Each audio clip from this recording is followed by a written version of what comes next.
Hey, everybody, welcome to the Blacklist, the show where we interview the elite and their businesses to see what they're doing in the world. Right now, we have Donald from Lip Smacking Foodie Tours. I actually recently went to one of their tours. It's called the Ultimate Steakhouse Tour. Phenomenal. I'm a big foodie type of guy, and I loved the meat. I loved the experience. So I wanted to go ahead and feature him on the show. So, dude, thank you so much for hopping on. Thank you, Ulyses, for having me. Appreciate it. Dude, no problem. So, for people that don't know what you do, I obviously know what you do and I love what you do. But for people that don't know, give yourself like a little introduction, what your business does, and, we'll kind of go from there. Sure. My name is Donald Contursi, Lip Smacking Foodie Tours. Started 7 years ago. I used to work in the different restaurants in Las Vegas as a food server. Yeah. And then I used to try all the restaurants on my own on my free nights. And Yep. so I just developed a lot of knowledge on which restaurants are really top notch, which dishes you should get when you go. And I thought to have the best meal in Vegas, you can't just go to one. You have to go to multiple and Yep. get a little tasting menu of their signature dishes. So we curate these VIP dining experiences for mostly tourists, some locals. You could hop on a public tour, lunch, dinner. We do private tours for groups. Basically, you go to 4 different restaurants in about 2.5 hours, 3 hours, Yeah. and they roll out the red carpet for you. There's no waiting for your table. You're escorted right into the top table in the restaurant. As soon as you're seated, hopefully you're on the beverage package, and they have you a signature cocktail in your hand, and then a parade of the signature dishes from the restaurant comes out. So like 3 to 4 dishes from each restaurant. So you have to be sure to come hungry. Yeah. Yeah. Then you might be, gluten-free or vegan or anything like this, and then you have your own little tasting menu with those accommodations. And you spend about 30, 40 minutes at each restaurant, and then your tour guide will actually escort you on to the next restaurant, which is all within the same area. So we have different lip smacking tours around town. We have one over at the Aria, so all the restaurants are in that vicinity. Yeah. We have one over at the Venetian and the Wynn. Those two resorts are next to each other. So as your tour guide escorts you between the different restaurants, there's a lot of architecture to speak on, some art installations throughout the city. So I like to call it dinner and a show. So not Yep. just going restaurant to restaurant, you're also getting some tidbits in between. Yeah. And that's what I like because for me, I'm a big fan of fine dining. So I love not only the experience, but of like eating the food, but also the experience when you kind of go with the guide and stuff like that because they talk to you a lot about the restaurant. They talk to you a lot about, the owners and what you're going to receive and get. I'm a business owner, so I understand how important client experience is. And I just want to say you guys knocked it out of the park. But take me back though, 7 years, 7 years ago when you were kind of just first starting out, like why was this out of anything that you could have done? Why did it have to be this business and this business model? Well, I was never sure if I want to go into business for myself. In Yeah. hindsight, both my parents had their own businesses. They were kind of doing the best of what they did at that time. Yep. And, it just occurred to me one day, like, would people sign up for something like this? And I started doing them just to kind of test it. And the feedback from our guests was literally the strongest words you could possibly hear when you're in Vegas. Yep. This is the best thing we've done in Las Vegas. And, there's a lot to do in Las Vegas. A Very lot. competitive. Yeah. Everybody's, and it's the entertainment capital of the world. So when people were in my ear saying this is the highlight to their entire trip, I knew I had to run with this and, get out there and let people know. And I've been at it, and we're constantly growing, and we have tons of repeat guests, and we're Yeah. always developing new experiences. And how do you develop the partnerships with, some of these either hotels or their, the places inside of them? Like how does that look like? So that was a big struggle in the beginning because, we don't want to go take our guests to restaurants that, aren't the best, that Right. need business. We want to go to the hot spots. We want to go prime time. Yeah. So how do you convince the partners to do that? It was a lot of, groundwork, meeting with the owners, meeting with the general managers, selling them my idea, and they gave me a shot. I was really fortunate coming from the restaurant world and working in restaurants to let them say, okay, let's test it. Yeah. And a lot of these restaurants would get the guests coming back the next night to have a full dinner. Everyone's taking photos of their food and Yep. bragging to their friends about these different restaurants that maybe they wouldn't have discovered on their own. So through trial and error, it worked out for the restaurants. And from there, with our reputation and our 5-star online reviews and the job that our tour guides do with being, completely spot on when it comes to fact checking and Yep. speaking about the resorts and the restaurants and so on and so forth, our reputation has really been able to take us into other properties because it is a small town. and either they're going to hear, you're representing them, not so great, or you're a great ambassador and a salesperson or marketing person for them. Yeah. And I always like to say I'm just the messenger. I know which great restaurants there are. I find the guests that are looking for the top experience, and I just bring them together, and everybody wins. Yeah. Let me ask you a personal question. Do you hate it when people talk to you about food? Because I feel like I was asking you before this about food. They were asking you about food. Like, I'm pretty sure that's like the main combo of your day. It is, but I take a lot of pride. I'm not just when you ask me like what my favorite recommendation is, or what do I really want to hone in on what's going to make it special for you. Yeah. I don't want to throw some. I relate it to, if you're going on a car lot and you're shopping for a car. Well, you can't just tell somebody, get the Corvette. What if the lady is pregnant and they're about to have a family? That's not what they're looking for. So I like to discover, what makes it special for you. And then I could really figure out, and I could pick one or two places that are going to be exactly what's special to you. Yeah. No, So- that makes a lot of sense. Mm-hmm. So for the company, right now, because I found you guys on TikTok, but you guys are pretty big on not only just TikTok, but on Instagram and stuff like that. I don't, correct me if I'm wrong, but I don't see too many companies or any other companies that kind of, do what you do, at least at this level. What's the goal for like the next couple of years to 5 years with what you're doing now? So I think we're popularizing food tours. Every time somebody takes one, they get turned on, and they want to see if there's others in other cities when they're traveling. They're not at the same caliber or level as far as the quantity of food and Right. The professionalism from our guides. And we want to create that in other destinations, which we have. We do have I'm from Chicago. We have a deep dish pizza tour in Chicago. You get to try the 3 most popular staples, institutions that have been around for 50 years. And you could determine at the end which is your favorite deep dish pizza of the 3. Yep. And you don't have to wait 45 minutes for each pizza to come out, because that's how long they take. Yeah. I want to keep doing that in other destinations, which we've done in Santa Monica, but we've really done it for one-off corporate events. Got it. They really like to entertain their customers in a unique way. Everyone's been treated to dinner. Well, how many times has your group been treated to 4 restaurants in a night? That's true. Yeah. So they'll ask us, hey, we loved it. We're still hearing from our attendees how great of an event it was, but we have our meeting or our event in another city. Are you able to come down and do the same thing, where we walk right in and everything's set and everything is just turnkey? Yeah. So I want to get into other destinations and do it to the level that we do it, and take, some people refer to us as the Ritz-Carlton of food tours. Yeah. I like to call it the Vegas version, and just bring our version of the food tour, the really elevated dining experience, into other cities and markets. So yeah. How do you plan on doing that? Are you going to fly out and just, take, be there for a week and just eat, until you can't anymore, or what's the goal? Or how do you guys do that? So I have a system, because I've done about 7 other cities now. Yeah. It takes work, but I do go down in advance of the event, and I make sure that everybody is, understands like how it should flow and the needs, and how we, are a VIP group, not just put us off into the corner. We Right. want the special treatment. So I make sure I go down there, make sure it's all, up to par. And once it's developed, then I go out and I put it on the website. I list it, on social media, and other people will reach out, and I'll go down there personally and host that tour. Yeah. And then in Chicago, we have a version where it's without a tour guide. It's a different brand that we offer. Yep. And it's actually a self-guided experience for friends, family, small groups. And you basically check in with the hostess at each restaurant, and they have you down.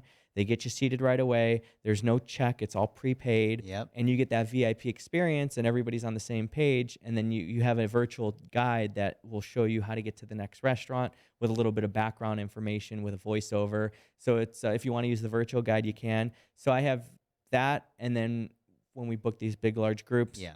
I'll go out there. Our team members will go out there, and we'll do what we do in Las Vegas until, word really gets out that, Right. And so we're still in that growth phase, which prior to COVID, we were really headed in that direction. Yeah. Getting outside of Las Vegas. Yeah. That makes so much sense, because then you no longer need somebody there, like as a guide. People are just checking into things, and it's almost as if there was VIP service without anybody else, kind of guiding them and stuff like that. So that's really good. So that kind of reminds me of what you mentioned. What about during COVID? Because a lot of stuff was shut down. What did you guys do then? So Vegas is really reliant on tourism. Yeah. There's so many people that work in hospitality and tourism that rely on people coming into Las Vegas. So, we opened as much as possible. The city did. Yep. Yet there were a lot of things that were still not open. Shows. So it's very limited on what you can do. And I take a lot of pride in being a voice of Vegas and an ambassador for the city. That rather than be defeated, I thought, okay, everyone's talking about what's not open. Let me come out with something that people can do that get excited about coming to Las Vegas. And that's when I developed that separate brand, Yeah. sister company for self-guided food tours. And it was amazing because we would drive people to these restaurants that needed a little bit of support at the time. Yep. And Yep. we also shifted and pivoted to gear our experiences to locals because they still wanted to go out, celebrate birthdays, date night. And, they don't necessarily feel the need to have a tour guide or to group in with other tourists, Right. but they do like to restaurant hop. So the self-guided tours is where we shifted all of our focus until things got back and everybody was comfortable grouping together. Yeah. And now everything is, busier than ever. Yeah. That when you said restaurant hop, that's so true because I feel like that's not a thing. But like you said, you guys are popularizing, restaurant hopping. Everybody bar hops or they club hop, right? But nobody goes to like multiple restaurants in a day. So that's cool. That's cool, dude. So I wanted to talk to you a little bit about like the marketing. I think you guys are crushing the marketing space. On TikTok, on Instagram, like the videos are phenomenal. They're very POV type of experiences. So you feel like you're there. You get hungry just looking at the food. Um, who's the mastermind behind that? Is that you? Is it like who ended up thinking about that type of stuff? And yeah, just kind of walk me through that. So I understand the importance of social media. I've never had somebody running our social media. I used to So it's run all it you? Well, I used to Oh, run all okay. my. I used to post press articles, Yep. group sizes, just to show proof of concept. And I always knew I had access to these amazing restaurants in Yeah. Las Vegas, but I wanted to make sure that the person that I had working with me was on brand because they're representing not just my company, Yep. but everybody affiliated with it. It's true. And so I was very, I just have never found anyone until one influencer that's based in Las Vegas, her handle is Vegas Starfish, came on a lip smacking tour. I didn't think much of it because we do host influencers from time to time. Yeah. Didn't inform the tour guide that, because we host a lot of Right. people Yep. and treat everybody the same. There's nothing to change. Yep. Yep. And her video went viral, and it was incredible because people saw it and people booked. And she's amazing at what she does. Yeah. She's elegant. She speaks to the people. She connects with her audience, and she is the number one influencer in Las Vegas. So much that we started working together, and she was Drew Barrymore's show contacted her to Wow. have lunch. Yep. I guess Drew is a fan of her work, and so they had lunch and they really connected. And she flew our Vegas Starfish out to New York to be on the Drew Barrymore show. Crazy. And it's just developed into other things. And I knew when I met Jen, that's her name, Jen, Yep.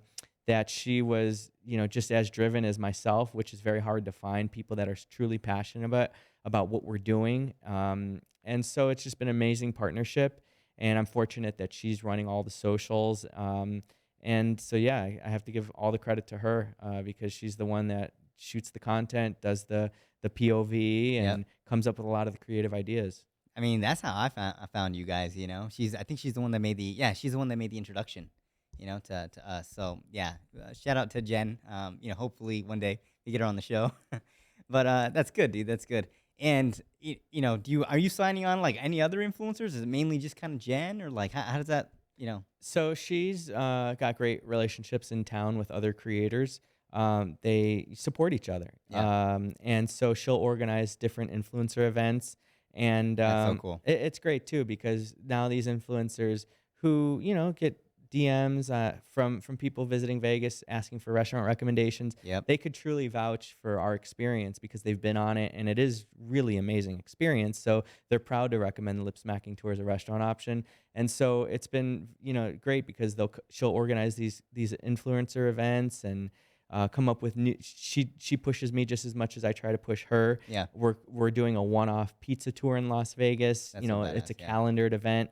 Out in a couple of weeks, and we're able to work with new restaurants and create new content and just bring more into the fold for outside of our normal bubble. Yeah. Let me ask you a personal question about food. So, what is Donald's like by far? And I know you have a lot of like partnerships and stuff like that. What is your favorite restaurant in Las Vegas? So my my tastes have changed Yeah. as far as just gone through the cycle, and where I'm at now. I'm very much a fan of high quality. I'm around it a lot, Yeah. and I could easily spot when something isn't right, as fresh, a little wilted. Right. I like bright, and so what speaks to me is Greek. And there's Really? just simple, fresh, nutritious, tasty, Yeah. flavorful. And a restaurant that I frequent more than anywhere is a partner that's been with us since day one, and that's Estiatorio Milos. The of location is here in Las Vegas, Yeah. over at the Venetian, and they're on our lip smacking tour at the Venetian and the Wynn, and they fly their fish in from Greece, Spain, and Portugal on an almost daily basis. Damn. Their tomatoes are unbelievable, believe it or not, tomatoes. Yeah. But the moment you walk in the restaurant, you could smell them. And they do this dish that I'll never get tired of. It's very thinly sliced eggplant and zucchini. It's lightly fried, very lightly fried. Yep. And then there's the Greek tzatziki yogurt, and you eat it like chips and dip, a little bit salty, and Yep. it's vegetables. It's good for you. Yeah. But that one's so good, and the tomato salad, and I just like to get that, and sometimes sashimi. They'll do a lot of their fish without cooking it. Yeah.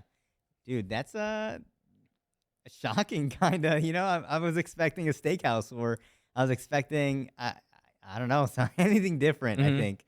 But that's good to hear. Good to hear. Now, was part of your answer like because they're a partner and because they were a day one partner?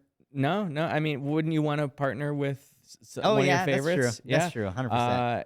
I mean, there's not really any restaurant out there that I wish I could say like that I would. It's really amazing, and when you try, and the feedback is too. Yeah. But as far as like the cuisine, I used to really indulge in the rich Yep. foods, the ribeyes, and the foie gras, and all the savory. But if you have a lot of it over time, it doesn't have this. I don't know. It's weird how it works, Yeah. because I remember back when I was serving tables that, for example, people would come in with comps because they were gamblers. Yeah. And I would expect them to get the foie gras and the surf and turf and the Oscar style, Right. but they didn't necessarily eat like that. They didn't need to. What did they get? They would get sometimes simple things. It's interesting how it works. Yeah. The more you're around something, the more your tastes and things can change. At least for me. Yeah, no, that's good. I just had a thought, and this is just me brain dumping, but I'm thinking like, dude, you could probably franchise this in like different cities and stuff like that. People could pay you a shit ton of money to franchise it, and like that would be, that'd be huge. Yeah, I've gotten a lot of people that have taken the tour that have said, "Oh, we would love to do this in our city." Yeah. They see that it's successful, but I don't think that like the brand, if somebody were to see a lip smacking foodie tour in another city, they would really trust Yes. that they're going to go to the top restaurants. We don't ever have any questions on, well, where are you going? Am I going to Yeah. leave hungry? All the things that the brand has built with people. So if another destination, if somebody else is running it and it's not overseen properly, they may take some shortcuts and That's go a true. little lighter on the food, or make people wait for their table, or not have the little touches that we do that people know they're going to get when they go on ours. They may say, well, they used to do this, but they're not doing it anymore. They've cheapened the quality. Yeah. So, but certainly, I think a lot of people would love to just be able to do that. For me, the brand is the most important thing, because anybody could open up a food tour, Yeah. but what level of experience will it be? 100%. Now let's talk about an obstacle or two that you've had, because it sounds all great, but I'm pretty sure you've run through some heavy shit. Just being a business owner, it's pretty natural. What are probably some of the biggest obstacles that you've had in the past, I'd say, 7 years, aside from getting the partnerships? One of the big ones came to me as a surprise. It was right after I quit my job to do this full time. Yeah. And I was working in a phenomenal steakhouse. It was union. It was amazing. It's hard to leave something like that.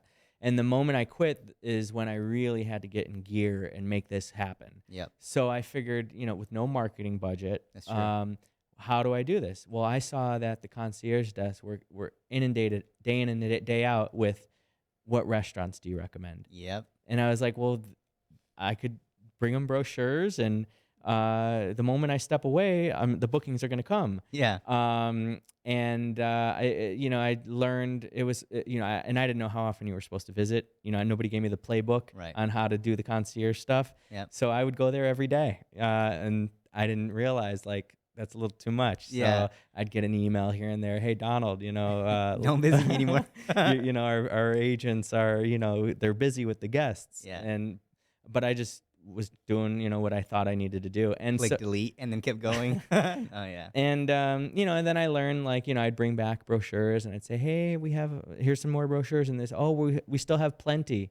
And that would kind of hurt me. Yeah. Cause I'd be like, well, why do you have some left over? I know you're getting, restaurant requests all Yep. the time.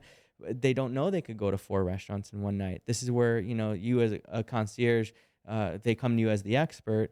It would be, and I'm, a small business. You're helping me, and Yep. I'm super passionate about taking care of their guests. So it was just, I realized that that's just not how it works. It's more of, you have to inform the consumer, and then when the consumer goes to the concierge and say, hey, what's this lip smacking, or what's this food tour I'm seeing on Yeah. TikTok? Yeah. They'll be able to say, oh yes, let me book it for you. Yeah. So you just have to more or less educate the consumer rather Empower than them to make the decision Yeah. versus somebody else. Because then you're like at your business is kind of if you didn't do it that way and you were just trying to do the concierge way, I feel like they would have a lot of control over if you got business or not, right? Mhm. But I think this way it's like you are now in control, right? And then they're just kind of helping make it through. Yeah, definitely. It was a learning curve, and all those challenges in hindsight have allowed me to diversify. So it's not just in one channel that I'm getting my reservations from. Yeah. It's not just social media either. A lot of it's our online reviews, Right. and so we keep up on making sure that we're always 5-star. So it's a combination of things, word of mouth, and it all comes from different areas, and it's not just one, all the eggs in one basket. Yeah. Well, that's good, dude. Well, where can people find you? So our website is lipsmackingfoodietours.com. Our Instagram is Lip Smacking Foodie. Yep. And then our TikTok, as you mentioned, is Lip Smacking Foodie Tours. So we have, Facebook, Instagram, TikTok, website, phone numbers on the website. We have these experiences every day. You could be a solo traveler. Yeah. Lunch, dinner. We have, like you mentioned, the ultimate steakhouse tour. And we've done corporate events up to, we just did our most recent one, our largest one to date was 710 people in one Damn. group. So, these groups have grown into massive sizes where we break them out into different tours around town. And Yep. It's been super successful. So Dude, well, I'm excited to keep going. But I appreciate you being on the show, dude. thank you for having me. Thank you very much.